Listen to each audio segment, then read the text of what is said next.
જિલ્લાના વાતાવરણમાં અચાનક પલટો આવ્યો। જિલ્લામાં વિવિધ વિસ્તારોમાં અચાનક વરસાદ ખાબક્યો છે। વલસાડ ગુંદલાવમાં વરસાદ થયો। ગોરગામ અને સરોણ સહિતના ગામોમાં વરસાદ નોંધાયો છે। વરસાદ ખાબકતા આસપાસના વિસ્તારોમાં પણ ઠંડક પ્રસરી છે। લોકોને ગરમીમાંથી આંશિક રાહત મળી છે।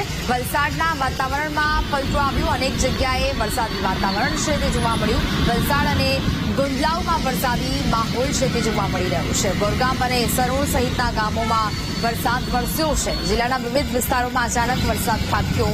વલસાડ ગુંદલાવમાં વરસાદ થયો। ગોરગામ અને સરોણ સહિતના ગામોમાં પણ વરસાદ નોંધાયો છે। વરસાદ ખાબકતા આસપાસના વિસ્તારોમાં પણ ઠંડક પ્રસરી છે। લોકોને બફારા અને ગરમીમાંથી પણ રાહત મળી છે। સવારના સમયે વિવિધ વિસ્તારોમાં આ વરસાદી વાતાવરણ જોવા મળ્યું। સંવાદદાતા માનવ ફોન લાઈન પર જોડાયા છે। માનવ, વલસાડ જિલ્લાના વાતાવરણમાં પલટો આવ્યો, હાલ શું વાતાવરણ?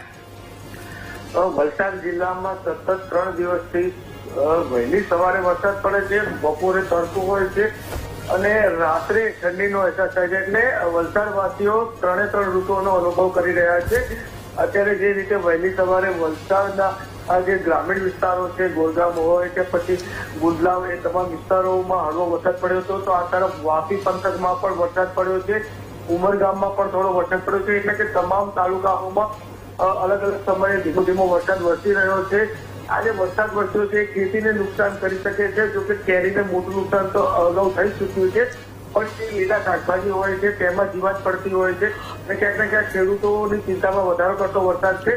વલસાડ જિલ્લામાં સામાન્ય રીતે 15 જૂન પછી વિધિવત ચોમાસું બેસતું હોય છે, પણ અત્યારે આ વખતે જાણ કે ચોમાસું વહેલું બેસશે એવું મનાઈ રહ્યું છે।